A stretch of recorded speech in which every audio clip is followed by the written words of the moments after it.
Hi all you lovely kings, queens, and in-betweens, and welcome back to the channel. My name is Elaine, and today I'm going to be recapping Season 1 of Hell's Paradise. And without any further ado, I'm going to jump right into things with Episode 1. The anime opens with an execution by beheading, except the dude on the chopping block snaps the executioner's blade with his neck. His neck! Forget protein powder. I want whatever calcium regimen he's on. Naturally, this leads him to wonder why he can't die, even though he swears up and down that life's got nothing left for him. He's killed more people than he can count, and he figured he'd be 6 feet under long ago. Cut to him sitting in jail, where a woman is kneeling in front of his cell, taking notes like she's interviewing him for her true crime podcast. He insists he wants to die, but she doesn't buy it. She's taking a record of his words. It is her job. His tragic backstory? His parents were murdered by the village chief before he was even out of diapers. He doesn't know why. He doesn't dream. He doesn't think shinobi have a higher purpose. They just kill as they're told. He was captured when he tried to leave the village and was betrayed by his cohorts while out on a job. He assumes the chief put them up to it. It's forbidden for anyone to leave the village. She asks what made him want to run away in the first place. Another execution attempt follows, this time with bulls. Spoiler, the bulls fail too. The record keeper points out that for a guy who says he's ready to die, he sure has a habit of surviving. She presses him on why he wanted to leave the village in the first place, and he finally answers. Turns out, he was the star shinobi of Iwagakure. High praise, cushy position, married the boss's daughter, and that's where things went downhill. His wife was sweet, but she was also sheltered to the point of being that person who insists you take your shoes off in the house. She completely upended his assassin lifestyle. Say thank you at dinner? No more bloodstains on the tatami? Ugh, terrifying. He got fed up with her after a while. He was afraid he'd lose his edge. It cuts to him bowing before the village chief, who tells him there's nothing to be done for his feelings. He says he is prepared to honor his wishes in exchange for one final thing, before setting him up to be captured. Which, to be fair, is exactly what you'd expect from a boss who doubles as a mob boss. He knew if he escaped, he'd be pursued. He realized he was foolish to defy the chief in the first place, so he surrendered. Later, while walking at night with a man, the record keeper is warned not to get involved with the prisoner since she's a woman. And surprise, this isn't just some random criminal. It's Gabimaru the Hollow, the deadliest shinobi in the land. He once killed 20 guys just while being arrested. That's like failing a driving test so hard you totaled the DMV. He's rumored to have drunk the Elixir of Life, a magical immortality juice from a cursed island, which explains his whole execution immunity problem. The record keeper, however, notices something everyone else misses. If Gabimaru were truly hollow, why does he keep resisting death? She calls him out, making him wonder if maybe he's not quite as empty as his edgy nickname suggests. So Gabimaru decides, fine, tomorrow he'll let himself die. Except the fire execution doesn't work either. The man is now officially harder to kill than a cockroach at Chernobyl. Again, Gabimaru questions this development given his lack of attachments. Finally, he is led into a room where the record keeper is seated. The man with him explains she's not just an inspector. She's a sword tester, sent to them from Edo. The executioner, Yamada Asaimon Sagiri, the term Yamada Asaimon referring to the trade name for the ronin of the renowned Yamada clan. Extremely skilled warriors who have offered their talents as sword testers and executioners for countless generations. They are a clan of master swordsmen capable of beheading a target with a single blow. Gabimaru immediately starts sweating because this is the first person who might actually be able to end him. Gabimaru breaks free of his binding and dodges Sagiri's attempts to execute him. Gabimaru questions why he won't accept his fate, and Sagiri explains that he's lying to himself. He hasn't accepted his fate, although he is empty inside. He has an attachment, his love for his wife. He treasures her, and she has become his reason for living. There's a flashback of all the things she'd told her husband, and her belief that you should always do your best to live ordinary lives, so they could be like normal people. Gabimaru snaps. He steals a sword from an onlooker like it's a Black Friday deal and charges Sagiri. She blocks him, calm as ever, and points out the obvious. The reason no execution works on him is because he's not ready to die.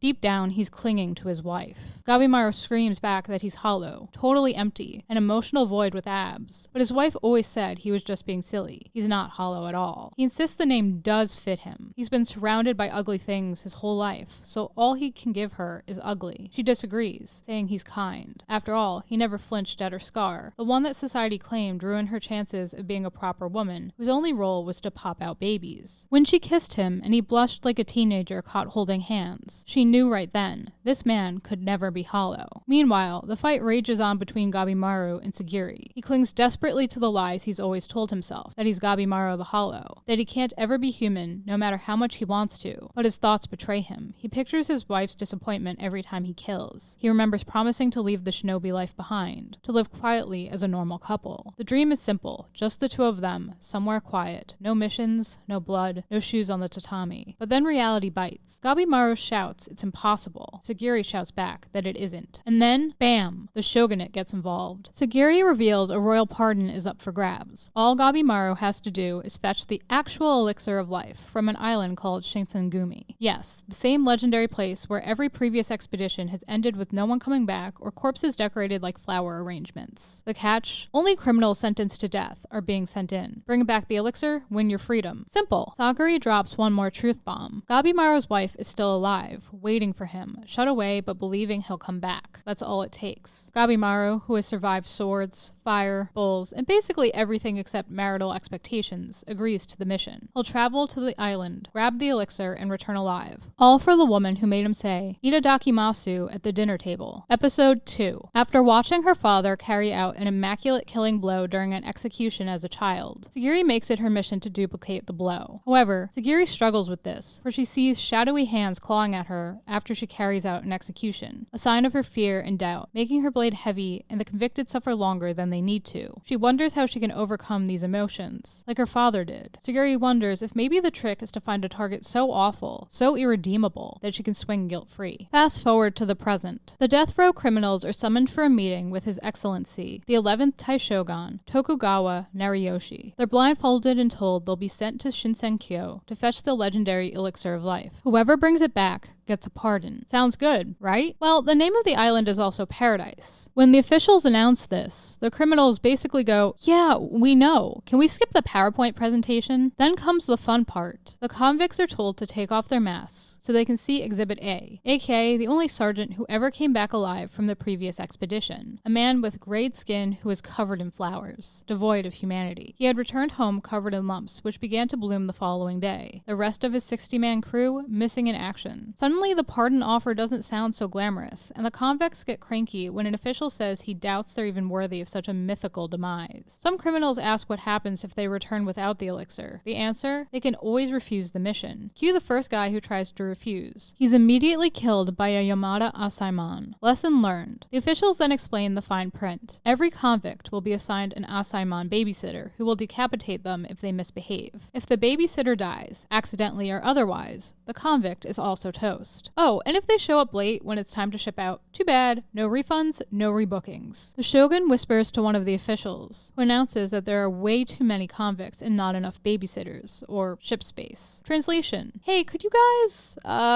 thin yourselves out? One of the criminals takes this as an open invitation to start murdering everyone, and since the officials don't stop him, a massive brawl erupts. Gabimaru, however, just sits there like he's bored at a work meeting. During the chaos, Aizen Dorno sidles up to Sagiri to tell her she should stick to embroidery or something, because women aren't cut out for this job. Sagiri replies that, yeah, she might have liked that life, if she'd been given the choice. Instead, she grew up in a clan whose business model was killing people, with bonus bullying on the side because her dad was a cannibal. Charming childhood, really. Some convicts realize their only ticket out is to kill the samurai, so they gang up on Sagiri. Big mistake. She cuts them down, not happily, but with the grim understanding that she can't outrun her role as an executioner. Still, she's determined to find her own path forward. The shadow hands creep up again, until Gabimaru, of all people, chimes in with, hey, maybe there's another way to decide who goes. Like, maybe not killing? It's really not that hard. The officials don't like this at all and decide to spice things up. If someone can kill Gabimaru, they earn a ticket to paradise. Reluctantly, Gabimaru fights back. He doesn't want to carry the burden of more deaths, but survival leaves him no choice. Sagiri, watching him, realizes the lesson isn't about erasing fear. It's about learning how to bear it alongside the weight of the lives she takes. As the sun sets, the officials finally call it quits quits. They've got their final roster. 10 criminals and their Asaimon babysitters will sail to the island of Paradise in search of the Elixir of Life and their shot at freedom. The episode closes on the sight of an island coming into view. Episode 3. Gabimaru recounts how the Iwagakure chief was basically unkillable. No matter how many times you hit the guy, he'd pop back up like one of those inflatable clown punching bags, thanks to some miracle medicine he'd snagged overseas. Thus, he knows the Elixir of Life is real, despite Sagiri's doubts. But he isn't sure it's on the island. The criminals and their monitors set foot on Paradise, and right away, Gabimaru notices the plant life is wrong. Like, botanical garden curated by a toddler wrong. Nothing makes sense, and Gabimaru warns Sagiri to tread carefully. Then, in classic Gabimaru fashion, he snaps his rope bindings like they're limp noodles. Sagiri, being the responsible one here, scolds him. It's forbidden. He argues. She threatens to chop his head off. He caves because, hey, he just wants to see his wife again. And if pretending to be a good boy gets him there, fine. While he's in the middle of retying his hands, Twisted Warrior Monk Keiyun crashes the party, swinging a ball and chain like he's auditioning for medieval Cirque du Soleil. He slams Gabimaru with a hit that would pancake anyone else, but Gabimaru shrugs it off. Then Gabimaru notices, wait a sec, Keiyun's hands aren't even tied. Sagiri turns to Keiyun's monitor, Kishodono, for an explanation, and he casually says, oh, I'll tie them later on the way home, then twists the knife by adding that Sagiri's ranked lowest among monitors because she's too honest. What a glowing performance review. Keiyun, annoyed that everyone's ignoring his main character energy, declares it's smartest to just kill all the other criminals first, since they have no clue where the elixir is before taking his time searching for the elixir. He decides Gabimaru should be his opening act. Kishodono shrugs and gives the green light. They're only there to supervise. The criminals can slaughter each other. Sagiri reluctantly allows it as well. Sagiri insists Gabimaru tie his hands before fighting, because of course she does. So while he's busy knotting rope like he's at summer camp, Keiyun tries to bash his head in. Gabimaru tanks the blows, and breaks Keiyun's weapons in the process, finishes tying himself up, and then flips Keiyun's own weapons against him. The two duke it out until Gabimaru finally puts Keiyun down for good. With his hands still tied, Gabimaru declares he's ready to search for the elixir, while Kishodono, now conveniently jobless, prepares to head home early. Yuri tells him to be careful, and he smirks, saying he's the lucky one for leaving this nightmare before it gets worse. He reminds her she's surrounded by convicts who've never followed the rules, so why would they start now? Sagiri tries to argue that without rules, they'll never get their pardon, but Kishodono laughs in her face. Please, the only thing that matters is the elixir. The Shogun wants results, not your honor code. All around the island, the Asaimon and criminals begin to fall. Oh, and Kishodono drops a juicy rumor that this mission might determine the next Asaimon leader. Then he's off. Out of nowhere, Gabimaru attacks Sagiri with a stolen sword. She survives the first strike, but the fight is on. Flashback time. Gabimaru's parents once begged to leave the village after having him, but were executed for it. The village chief vows to raise their child. Gabimaru, better than that. The chief believes all emotions make a person weak, and that unless you're strong, you'll never be able to protect anything. Gabimaru continues to fight Sagiri with the sword he stole. A battle rages between them. Sagiri tries to stop him by pointing out the obvious. If you kill me, you're breaking the rules. Gabimaru says it won't matter if his people make it onto the island. He has to find the elixir before then, and she's getting in the way. During the fight, they both realize they're hesitating. Sagiri because of her fears, Gabimaru because of not wanting to kill his wife. Eventually, he breaks Sagiri's blade with his own, and bests her in the fight. Although gripped with the chief's teachings, he finds he cannot kill Sagiri, because his violence has been tempered by his wife and her thoughts. Gabimaru stays his trembling hand, and Sagiri realizes he's a being with emotions, and their time together has allowed her to face her own emotions as well. Although Gabimaru fears he'll never survive or see his wife again like this, Sagiri insists he's growing stronger, averting his gaze rather than running from his emotions. A lesson she learned from him. Despite everything, Sagiri rises and decides to spare Gabimaru, insists he face his feelings and make the decision to reclaim his life.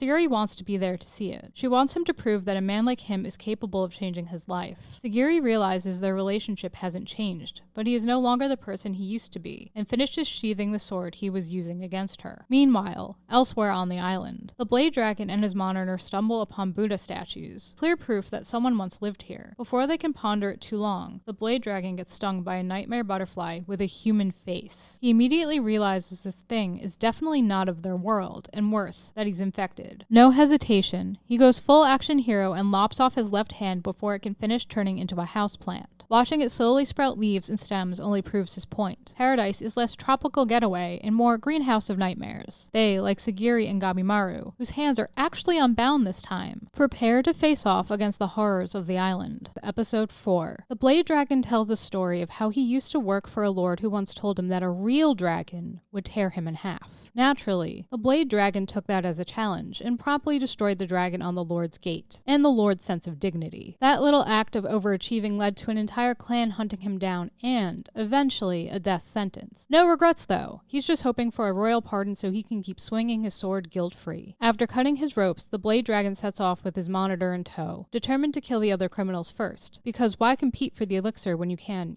not have competition? Cut to the present. Gabimaru is fighting a fish, but not just any fish, a fish wearing prayer beads. As he's fighting, he remembers the chief's 5th rule. When faced with an unknown enemy, you must not engage. After he is injured in the fight, Sagiri realizes it's possible to wound Gabimaru, and he decides they should run, but they were approached by a horde of monsters and are surrounded. So, Gabimaru begins to take them all out using his skills, having urged Sagiri to stay back while he handles it. She is in awe of his work. When Sagiri's in danger, Gabimaru saves her, realizing his wife was right. Caring about others doesn't make him weak, just less of a jerk. Before the fish monster can strike Gabimaru, the kunoichi Yuzuriha rolls in with 2 monitors, one of which defeats it. Yuzuriha is impressed by Gabimaru's body count, but he's too prickly to accept praise. Still, remembering his wife's words about gratitude, he mutters a thank you before glaring suspiciously, because no one helps for free on Murder Paradise Island. Yuzuriha flirts, suggesting they team up, and Gabimaru responds by immediately putting her in an arm lock. Gabimaru won't be swayed by her feminine wiles. Yuzuriha backs off a little, but reiterates that working together would be a good move, since there would be additional safety in their greater numbers. Sagiri, the group's resident voice of reason, asks why Yuzuriha's got 2 Asaimon with her. Yamada Asaimon Genji explains that he came to the island to guard the apostate, but he was killed by Yuzuriha after she deceived him. Genji believes her foul tricks were contrary to Bushido, and that a single Asaimon was insufficient to control her, so he decided to accompany her and her monitor. Then the second monitor, Yamada Asaimon Senta, introduces himself as Yuzuriha's assigned monitor. Yuzuriha again suggests they all work together. Gabimaru's not convinced. She's a kunoichi, after all, but she admits she's not promising loyalty, only that they can use each other until someone needs to be stabbed later. To sweeten the offer, she shares some survival tips. Apparently, the real threats are the bugs. The human-faced butterflies? Yeah, they come loaded with poison and hallucinations. She learned that by testing on a guy named Marumakia, who she later killed, because of course she did. Senta, the scholar type, can't stop noticing how all the monsters have Buddhist and Taoist decorations. 2 religions, 1 island of horror. He's unconvinced this place is paradise. Yuzuriha reiterates they should work together to gather more information, since there's so little they know. She'll share everything she knows already. Gabimaru questions her motives, and she lies, although she admits to really wanting to live. Even though Yuzuriha dodges his final question of what truly happened to Makia, Gabimaru chooses to fight alongside her. Sagiri collapses in the face of her powerlessness. Meanwhile, in the character-building portion of the episode, Toma finishes his Yamada clan training and learns he has to kill a criminal to get his name on the list. Naturally, he decides to rescue his imprisoned brother instead. Said brother's superpower? Adaptability, which comes in handy since the monsters they're fighting not only talk but also scold them for murdering. Toma realizes they're basically in hell, a moral lesson wrapped in a body count. His brother, unfazed, vows to kill every living thing before finding the elixir and having them both drink it. Because, really, what's a little fratricidal bonding without a mythical immortality potion? Episode 5. Sagiri awakens, the true reason for her unconsciousness having been revealed as poison from a butterfly's scales. Over dinner, Gabimaru drops some casual botany knowledge he picked up while scavenging. The plants here, he explains, are a weird mix. Mostly normal mainland stuff, with a few that look suspiciously like the ones growing out of the samurai they were shown. The grim conclusion? Those plants used to be people. Apparently, anyone who set foot on the island long enough turns into part of the landscaping. Senta, being the resident philosopher, wonders about the statues scattered everywhere. Who made them? What are they made of? Are the artists still around? Sagiri's not buying it. She's more focused on the monsters, which she points out are missing some essential anatomy. Gabimaru shrugs and says they don't need organs to survive, which basically means immortal. Translation: the elixir of life might actually exist, and they're sitting right on top of it. Senta, ever the scientist, declares they need to study the local wildlife. Genji, meanwhile, tells Sagiri to pack up and go home since her criminal is dead in return for taking on her responsibilities. As a good Yamada daughter, she's apparently supposed to marry the next clan head instead of fighting monsters with no pants. He also doubts she'll survive because, you guessed it, she's a woman. Senta tries to reason that even if she wanted to leave, the odds are slim. Most samurai who came before didn't exactly send postcards back. Neuroguy's monitor wants to bring them home, convinced convinced that they deserve to live more than any of the other criminals. They even find a boat. Unfortunately, it's parked in a graveyard of wrecked ships. Every single failed escape attempt piled in one place. Before they can mourn the irony, they're attacked by monsters. Cue the tragic backstory. Nuragai's the last of the Senka tribe, wiped out because she accidentally led the samurai to them, thinking they just needed a nap spot. Turns out, the shogunate considers the Senka traitors, which is feudal Japan for, we hate independent mountain people. Back in the present, Nuragai and her monitor Tensen stumble upon Kisho, who's being aggressively turned into a flower arrangement. A kraken-like monster finishes him off, and Nuragai's trauma comes rushing back. She begs Tensen to let her die as punishment for her past. Tensen protects her, and realizing that she doesn't really want to die because she wants to go home again, they fight until they can get on a boat they use to get to shore, where Nuragai notes that all of the currents flow toward the island. So unless they find one going away, they're never leaving. Tensen looks out at the endless wrecks surrounding them and says, yeah, this isn't just a recent problem, and has an existential crisis after realizing his criminal is actually a girl. Afterward, they decide to circle the entire island in search of a current that doesn't drag them back into Monster Central. Knowing they'll be no match for the island's monsters, they realize they'll also need allies for the return trip. Elsewhere, after a surprisingly peaceful night,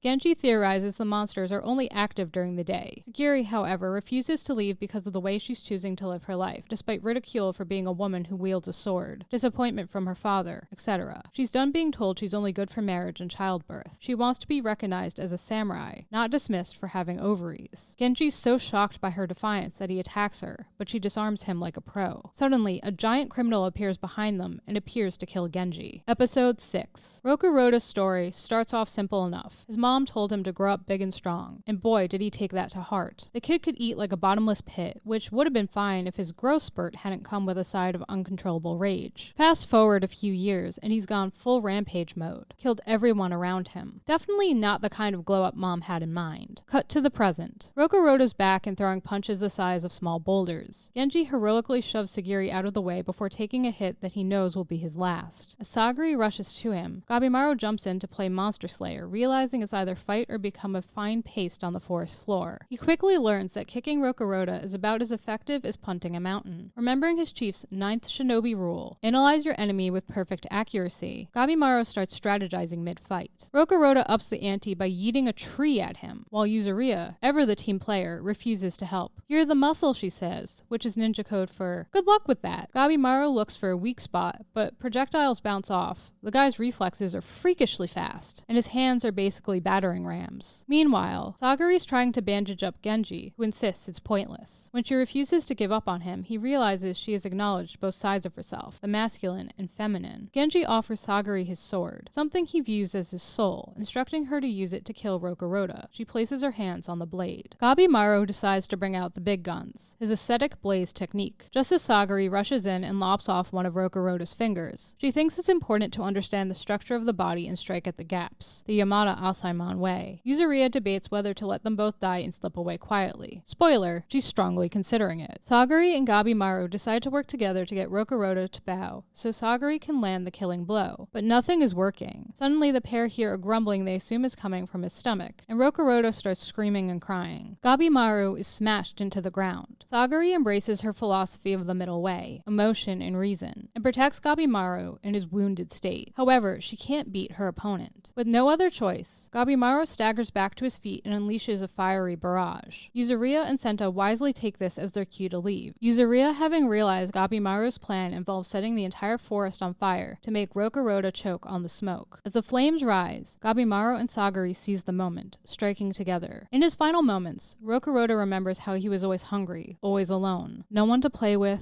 no one to fill the emptiness, and Sagiri puts him to rest. Sagiri and Gabimaru flee the area, leaving Genji behind, and notice that the monsters are heading toward the fire, something else that makes them unnatural. Gabimaru realizes they need to continue in the direction the monsters came from, since their home probably holds the Elixir of Life. Eventually, their path leads them back to Senta and Yuzuriha, who are standing on a cliff overlooking a village. Senta thinks it may belong to hermits. Meanwhile, elsewhere on the island, Chobei and his brother finish mopping up a crowd of monsters, with Chobei casually drinking their blood, because that's totally normal now. Chobei asks his brother about the hermits on the island. Toma says they're imaginary, immortal, superhuman human beings who cast spells. Their conversation is cut short when Chobei realizes there's something out there and sets out to explore with his brother. They happen upon a pair of lovers locked in an embrace. The strangers are shocked by the sight of the brothers. Episode 7. The blonde lover, clearly not having a good day, springs up and demands to know how two pesky humans slip past the Soshin. The mood's ruined, so naturally, the next step is to threaten death. Meanwhile, Gabimaru and the gang are overlooking a nearby village, trying to figure out whether they're about to greet new friends or accidentally start a war, when a pink-haired girl in a hood peeks out from behind a tree like a discount horror movie extra. Gabimaru immediately senses they're being watched, takes off after the figure, and, because parkour is his love language, catches up and pulls back the hood to reveal a kid. A pink-haired kid. Before he can even say, "Wait, what are you?" a tree with a club decides to join the party and attacks him. Gabimaru tells everyone else to handle the tree and chases the girl again, convinced she knows something about the island. Sagiri chases him because clearly no one here believes in teamwork boundaries. When Gabimaru finally catches the girl, she flips him like a pancake, proving she's definitely not your average island kid. After saving Sagiri from an attack, Gabimaru realizes two things. 1. The girl's freakishly strong, and 2. This island is a nightmare logic free zone. Gabimaru ties the girl up in vines and she starts crying. After releasing her, Sagiri comforts the girl until a Yuzuriha shows up and leads them back to the defeated walking tree. The tree suddenly wakes up, because apparently naps are optional for sentient plants, and politely requests that they return the pink-haired girl. In exchange, it promises a guided tour back to the village and some insider info about the fabled Elixir of Life. Yuzuriha, who's far too experienced to fall for "trust me bro" deals, declines. The tree sweetens the pot with food. Still no dice. But the moment it mentions a bath, she's instantly sold. Priorities established, the group follows their new friend back to the village. When they arrive, the village turns out to be a mist-drenched ghost town that looks like it hasn't seen a grocery run in 1,000 years. The tree assures them it's been that way for,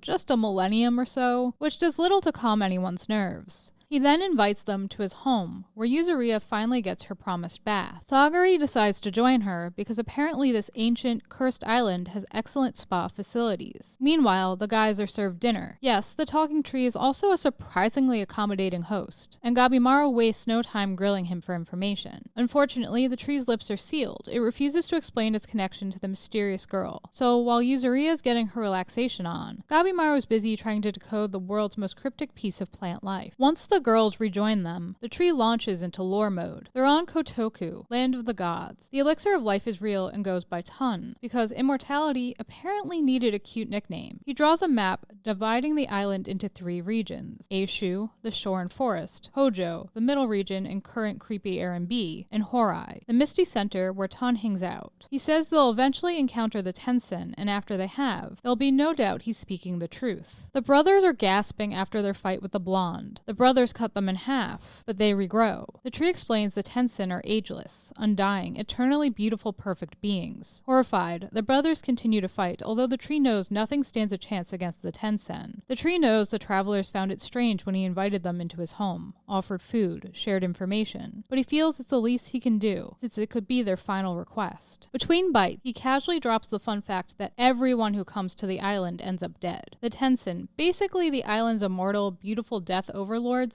don't let anyone leave. Yuzuriha and Gabimaru, understandably, would like some clarification on the whole "everyone dies" policy. The tree confirms it's all true, explaining that the Tensen run the show. They command the Soshin, enforce divine punishment, and decide who's guilty, which, spoiler alert, is anyone not born on the island. However, the recipients of the punishment do not simply die. They are reborn as magnificent flowers released from their sin and worldliness to achieve eternal bliss. Toma desperately tries to remove the vines growing on his brother, as the tree explains that those who have been transformed into flowers become the source of Ton. The tree explains he's received one of its blessings, when his appendage grows back after being removed, and the island is most certainly Shinsenkyo. The gods decide the fate of anyone who comes here. Escaping it will not be easy. Episode 8. Tensa didn't exactly have a hallmark childhood. Born on the streets, looked down on by everyone, and neglected by his parents, he survived the only way he knew how, by stealing food and occasionally punching people who deserved it. After he beats up a few samurai, Nurugai, he's approached by a white-haired member of the Yamada clan who apparently sees potential instead of walking felony. Fast forward to the present. Tensen and Nurugai are wandering along the shoreline, trying to find an escape current like a pair of contestants on Survivor, Murder Island. Nurugai is ready to call it quits, but before they can decide whether to head inland, a red and blonde-haired woman casually strolls in on top of the water. She complains that the forest was too noisy and full of Soshin, which is like saying, ugh, too many monsters. The woman transforms into a man before them, and convinced they may be responsible, keeps Nurugai and Tensen from getting far when they attempt to flee. The man attacks them, and a short battle ensues. After landing a blow that is instantly healed, Tensen instructs Nurugai to run when she is told. After landing several more quick attacks, the pair flee into the woods, but the strange man pursues them. Suddenly, a thrown blade appears out of nowhere and severs the vines connecting the man's head to his body. Shion, Tensen's master, appears. The group flees, and as they're running, Nurugai realizes Shion is blind, and Tensen explains that he sees by sound and smell. After running for their lives, the group takes a breather, and Shion scolds Tensen for sloppy fighting. Tensen asks why his master is alone, and Shion drops that he finished his assignment but couldn't find any ocean currents to escape. Oh, and he also heard something spooky in the woods and decided blind solo adventuring wasn't the move. Makes sense. Then Shion does something dramatic, points his sword at Nurugai and questions why Tensen's protecting her, when their orders are to kill their convicts if things get weird. Shion admits he had to kill his own charge when she tried to seduce him. Awkward job hazard. Tensen protests that Nurugai is just a kid, but Shion warns that sparing her could mean treason. Tensen stands his ground, saying he believes in a world where Nurugai can live free, just like Shion once believed in him, settling the matter. Cue the monster's comeback. The thing pops up behind them like it never got the memo it was decapitated. Shion heroically pulls Tensen and Nurugai to safety, but gets injured in the process. Tensen begins to fight, and the inhuman being says they have to be alive to become Ton, but they find him annoying, so they intend to kill Tensen. Tensen wants to run, but he knows he can't given his master's state and attacks the inhuman being with a flurry of blows, only to be gravely wounded by his opponent. Tensen remembers when he asked his master why he took him in, and Shion says his work primarily involves ending lives, so he prefers to spend the rest of his time helping others, and Tensen has potential. Tensen struggles because he can't control his emotions, but Shion insists the skills he's being taught may prove useful when he wants to protect something. Tensen doubts he has potential because he has no class or money. He feels like he was destined to be nothing since the day he was born. He says he's quitting. Shion makes a deal with him. One strike, it doesn't matter when or where, but Tensen has to hit him at least one time before he will be allowed to quit. As Tensen tries to leave despite the deal, he is stopped by Aizen, who convinces him not to quit by showing him where Shion's last protege, Tashin, was laid to rest. A degenerate much like Tensen, who quit to live as he pleased and was later laid to rest by his own master during an execution. After that, Tensen trained like his life depended on it, which it does now. Mortally wounded, Tensen realizes he's finally found something worth protecting. With a final burst of energy and sheer stubbornness, he hurls himself back into the fight against the monster that just will not stay down. It's an impressive comeback, for about 10 seconds. Then he's slammed to the ground again, lungs crushed, throat raw, and no voice left to yell, "Run!" Luckily, Shion doesn't need the hint. He's already sweeping Nurugai away to safety. Tensen wants Nurugai to live knowing they have potential, wonders what potential he had, a marriage to Nurugai like they talked about, and more. Tensen is killed. Nurugai is upset they left Tensen to die, and Shion is upset because they were more than student and master, brothers who wanted the same thing. It makes it clear that Tensen sacrificed himself for them. He can't let that go to waste. They had to retreat or face slaughter. Shion vows to take revenge for what happened. There's a memory of the day Tensen finally struck his master, and Shion agrees to uphold his end of the bargain. But Tensen doesn't leave and asks his master to keep teaching him. Shion agrees. Episode 9. Senta's basically the voice of reason, waving his "let's not die today" flag. He insists they shouldn't charge into Horai until they actually know what they're doing, especially if the Elixir of Life is guarded by the Tensen. Fair enough. While out exploring one night, Gabimaru happens across some trees that sound like they are chanting. He recognizes they're trees like Hoko, but they don't acknowledge him, and Gabimaru wonders if they can move. The trees seem to be lost in prayer. Hoko did mention Horai stayed pristine while the rest of the island turned into a rotting compost heap. While wandering, Gabimaru stumbles across a man-made gate that definitely looks like it leads to the gods. Just as he's about to stroll in, a red-haired Tensen pops up behind him, politely asking him to leave because they've already fought a few humans today, and are apparently too tired for another round of Mortal Kombat. Gabimaru, being bad at taking hints, asks if humans are captured to make the elixir. The Tensen responds responds by trying to kill him, so that's a yes. During the fight, Gabimaru realizes the Tensen can regenerate and is stronger and faster than it looks. Gabimaru is caught off guard when his flame jutsu fails to kill the Tensen, and the Tensen's savage counterattack and words confirm that live humans are turned into elixir. As the fight continues, Gabimaru tries to come up with a plan, and as he kicks the Tensen in the stomach, a feeling washes over him. The Tensen vomits blood, and Gabimaru wonders why the Tensen responded differently to his attack. The Tensen downs Gabimaru with an attack he doesn't recognize, and although injured, he rallies so he can return to his wife. He decides to try destroying the Tensen faster than it can heal. After grievously wounding it, Gabimaru asks where the elixir is, and the Tensen begins sprouting into flowers, knowing it'll get in trouble with them again for sure. Gradually, it blooms into a new kind of monster, with electric-based attack capabilities. The fight continues, and Gabimaru realizes he's too weak to use Ningpo aesthetic. As Gabimaru is getting absolutely wrecked by the flower-powered Tensen, his mind decides it's the perfect time for a dream sequence. He jolts awake, inside a dream, where he's just woken up from another dream. Inception has nothing on this man's REM cycle. His wife greets him with a warm smile and a cup of chrysanthemum tea, meant to ward off nightmares, which is pretty ironic given the situation. As he enjoys their time together, he apologizes to her. He's not sure he'll make it back to her. Then reality rudely kicks down the door. Gabimaru's back in the present, covered in flowers like a morbid bouquet, and getting pummeled by the Tensen's newly upgraded form. When it seems all is lost, he recalls the 20th shinobi rule. When facing certain death, you are to draw upon whatever life you have left and deal as much damage as possible to your opponent as your final breath is drawn. Gabimaru was trained by the chief to do this instinctively. He didn't need to memorize the rule and makes a counterattack. As he lays dying, Mei appears beside him. Mei protects Gabimaru from the Tensen, who returns to their normal state as the others slip away. The Tensen isn't pleased by Mei's actions. Senta apologizes to Sagiri for losing sight of Gabimaru. As their group considers what to do next, Hoko offers to go to Horai with them in search of Gabimaru. Hoko is worried about Mei, who has also gone missing. He wants their help looking for her. The group sets out in search of Gabimaru and Mei. After Yuzuriha's prompting, Hoko tells the travelers there are 7 Tensen who are powerful hermits. Cut to the Tensen, who are mid-debate about whether male or female bodies are superior. Their leader interrupts to report that there are intruders on the island. Zujin, the redhead who got flattened by Gabimaru, gets chewed out for slacking on guard duty and having to transform just to survive. Jufa, embarrassed by the whole thing, attacks Zujin until the leader steps in with a very firm, "I'm the only one allowed to bully my subordinates." Jufa explains he threw the humans he found in the pit, and the leader's words suggest the humans escaped a grisly demise. They're dealing with enemies more powerful than ever before. The Tensen drink to eternity and to the mysterious master, who sounds like someone you definitely don't want to RSVP no to.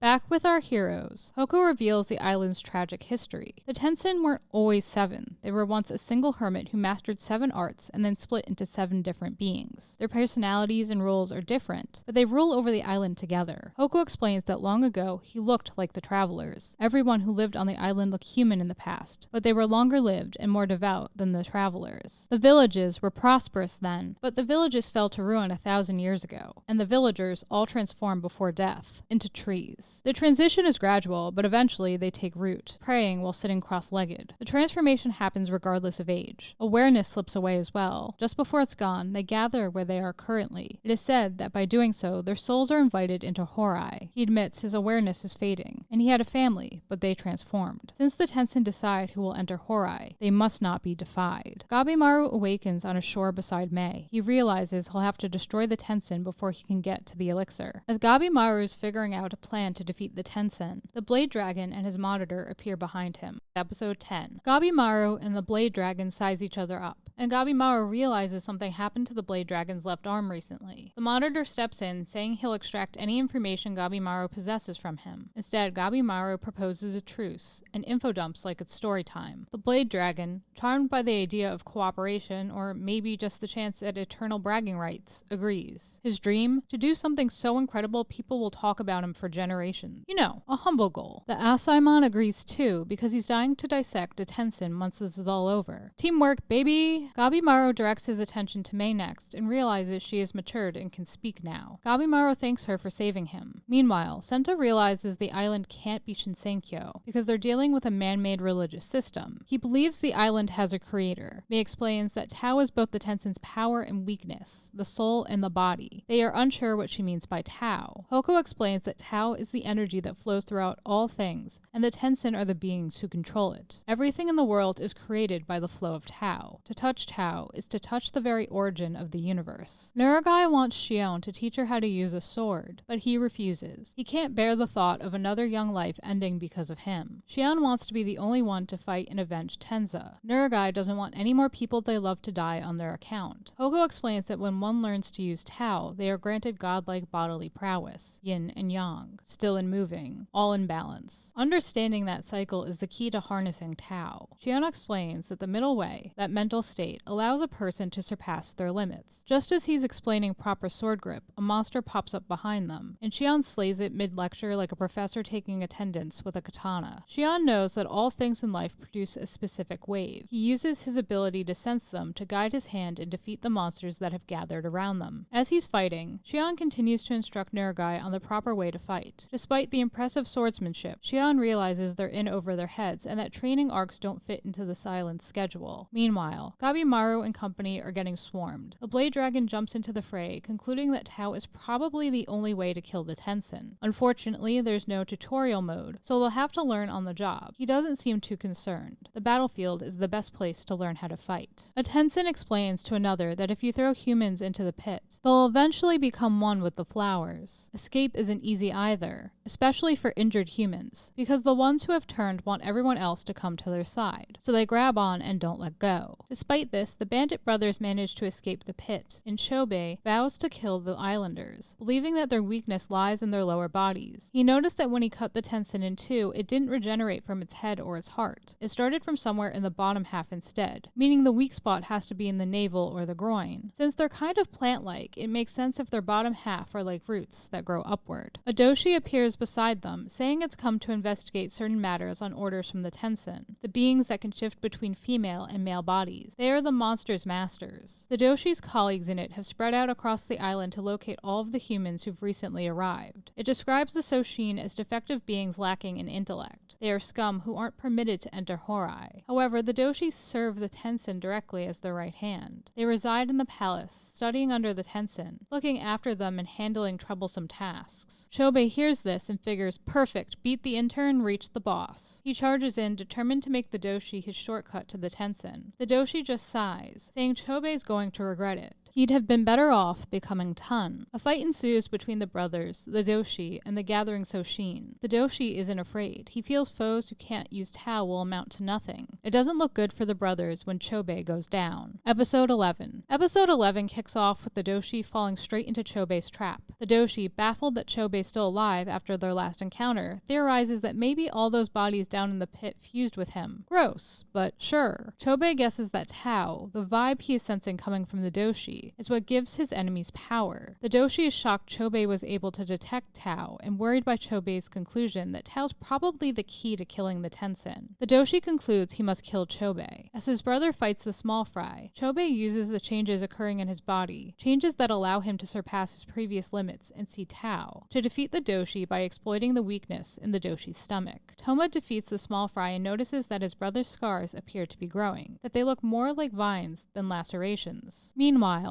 Gabimaru and the Blade Dragon are busy turning monsters into compost while Fuchi dissects the leftovers like a forensic biologist at a buffet. His conclusion? Every single one of these things has a different internal structure, meaning there's no one-size-fits-all weak spot. Great. Just great. As the fight continues, the centipede doshi snatches Mei off the Blade Dragon's shoulder. Rude. The doshi explains that he's been searching for Mei in secret and that it's been centuries since she was banished from the palace, and suddenly ran away from Horai. The islanders didn't know where she went, and Rien, the Tensen's leader, forbid them from going after her. The doshi is happy they found her and wants to return to the others with her. Mei is horrified, afraid, especially when the doshi says they need her help, that the humans she has been traveling with are cattle for her to feed from, as they are for the other Tensen. The doshi beseeches her to return to Horai so they can be led to their full potential, for without her help, he's unsure how they'll grow stronger. When Gabimaru notices how upset Mei is, he steps in to protect her as an additional doshi appears and a swarm closes in, causing the Blade Dragon to realize the doshi is bossing the butterflies around. He wants revenge. The Blade Dragon, having received a hook-hand patch-up job from Fuchi, fights alongside Gabimaru against the doshi, their Tao manipulation powers, and the swarm of insects they control. Gabimaru says he's protecting Mei because she helped him out, and asks why the doshi are so obsessed with her when she's clearly uninterested in returning with them. The centipede doshi explains that the doshi study Tao and hope to eventually master its use, and Mei is basically their key ingredient. There are 5 steps to mastering Tao, the most important being Bo Jujitsu, which is when 2 partners circulate yin and yang. It requires congress. Living things possess either yin or yang qi. The goal is to grow one's Tao to the point that both circulate within one body. When Tao is enhanced through Bo Jujitsu, it is said to possess the power to change the laws of nature. The Tensen created the technique. In addition to performing Bo Jujitsu, the Tensen are transcendent beings who can circulate yin and yang of their own accord. For 1,000 years, they've heightened their Tao through repeated exchanges and conversions of yin and yang in order to achieve the greatest possible level of Tao. Yin and yang relate to the sexes. In the case of the Tensen, there is no division. Gabimaru quietly pieces it together. Gender-shifting Tensen aren't showing off. They're just optimizing their ki circulation. The doshi explains that ordinary creatures only possess one ki or the other, so they require a partner for yin-yang circulation. The doshi are male and have yang. Mei has yin ki of the highest quality, so joining with Mei and combining her yin with doshi yang allows them to perform Bo Jujitsu beautifully. The men are disgusted. The doshi explains that although Mei and the Tensen share similar origins, she is inferior since she possesses only yin ki. Mei was offered to pass by Rien for her future, die or remain in Horai as the doshi's training partner. When Mei fled, the doshi's training fell apart. Apparently, centuries of enlightenment crumble fast when your assistant quits. Gabimaru and the Blade Dragon, both done with this nonsense, launch into battle. Gabimaru quickly realizes he can't win unless he learns to detect Tao himself. Fuchi shares Mei's advice, which is straight from the calm down bro school of martial arts. Relax your mind, be strong and weak. After what's basically the fastest crash course in spiritual energy control ever recorded, Gabimaru figures it out. By embracing his own weakness, he can sense the weaknesses of others, and with that insight, he obliterates the doshi. Afterward, the centipede doshi explains that apart from himself, 2 other doshi were instructed by the Tensen to spy on the humans who came to the island. They were told this was a unique group, that if they didn't do something about the humans, they could become a threat. The Blade Dragon and Gabimaru finish off the doshi, as Sagiri and her crew stumble upon a mysterious gate leading to Horai. They step through, only to be greeted by a Tensen, who casually decapitates Hoko like they're trimming a hedge. So, yeah. Welcome to Horai. Population, regret. Episode 12. The Tensen is downright impressed. Not a single human's made it this far in 1,000 years. So congrats, I guess? Sensing danger, Yuzuriha attempts to flee, but is captured by the Tensen. Before things get too grim, Hoko, who is somehow still alive, explains who they're dealing with. Mudan, the peony spirit. Senta is surprised Hoko isn't dead, and Mudan explains that decapitation will only speed up Hoko's transformation into a full-fledged tree, and all that comforting talk about souls? Yeah, that's corporate propaganda. The afterlife story was just a nice way for their boss to keep everyone calm while running a centuries-long science fair. Mudan drops the real bombshell. The entire island is basically a mad lab. Hoko and his buddies were all test subjects, beta versions in the Tensen's ongoing research project. Humans who wander onto the island? Research materials. High-quality humans get turned into ton, which, shockingly, isn't a miracle elixir but more of a drink this, become a tree situation for humans, but essential to the Tensen. Sagiri is horrified, realizing that if there's no elixir of life, Gabimaru is in serious trouble. Mudan, delighted by everyone's despair, casually adds that he'd love to experiment on them next. Yuzuriha responds appropriately by busting out her substitution jutsu and picking a fight. She manages to dodge Mudan's first attack, prompting him to notice she can see Tao, or Ki as she calls it, since she's from the different terminology same chaos school of ninjutsu. Before he can continue his weird recruitment pitch, Senta steps forward, declaring he won't let the Tensen harm Yuzuriha. Mudan immediately ignores him, ouch, and invites Yuzuriha to study under him since she might have a talent for Bo Jujitsu. When Sagiri gets too close, Mudan swats her away like an inconvenient bug. Yuzuriha drinks from one of her mysterious belt canisters, because apparently now's a great time for a chemical cocktail, and unleashes a poisonous jutsu that traps Mudan. Unfortunately, he's more immortal nightmare than manageable opponent, so she and Senta double team him. That lasts right up until Senta eats an attack and face plants. Sagiri jumps back in, striking Mudan right in the Tanden, the mythical energy hub where Tao supposedly originates from, then travels through the body before returning to its starting point. But Sagiri doesn't have enough Tao to finish him off. She adjusts her technique, lands another blow, and suddenly Mudan's not healing. Progress! The three regroup and launch an all-out assault worthy of an action movie climax. Sagiri's vision blurs, Senta's hurt, and Yuzuriha notices something. Mudan's been dodging Sagiri's attacks, not hers, causing her to think that Sagiri's Tao has the advantage in this battle. She decides to pin the Tensen down, while Sagiri deals the final blow. Yuzuriha uses her jutsu to yank Mudan out of the sky like she's fishing for divine punishment. Senta grabs the Tensen, pinning him with all the strength he has left, and Sagiri finishes the job, cutting him down. When the dust settles, Sagiri checks on Hoko, who is okay. She starts questioning their next move now that the Elixir of Life turned out to be tree sap with better marketing. As they rest, Senta opens up. Turns out the stoic swordsman once wanted to be an artist, but his family's tradition demanded he join the Yamada clan. So instead of painting sunsets, he's been painting walls red. He hated it all. The blood, the testing, the endless rationalizing, which explains why he knows so much theology. Ironically, the better he got at pretending to care, the higher he climbed. Eventually, he just shut off his emotions and became a perfect little cog. Sagiri suggests they try to save everyone who came to the island. Senta agrees. Meanwhile, Gabimaru's group has also survived their own horror show, barely, and he promptly passes out. Yuzuriha notices a lot of flowers had appeared in the surrounding area, which is never a good sign here. When one attacks, Senta shields Yuzuriha and gets infected, his body slowly sprouting flowers as Mudan's monstrous final form looms behind them. The girls brace for another round, dread setting in, until Shion arrives like the world's most dramatic cavalry, sword in hand, ready to turn the peony spirit into mulch. Episode 13. Nuragai is instructed to cut the flowers and their roots away to hopefully slow Senta's transformation, before taking the others and fleeing. As Shion fights Mudan's transformation, Nuragai obeys his orders, and Sagiri asks Hoko what to do about Senta's condition, but he's as useful as a wilted houseplant. No clue how to help. As Shion's duel rages, Sagiri notices something strange. The Tensen isn't regenerating. That should be good news, except Shion himself is sprouting flowers now, with zero hesitation. He slices them off like he's pruning himself mid-fight. Sagiri wants to jump in, but Nuragai can tell she's running on fumes, so she hugs both Sagiri and Yuzuriha to give them an energy boost. Adorably weird, but apparently effective.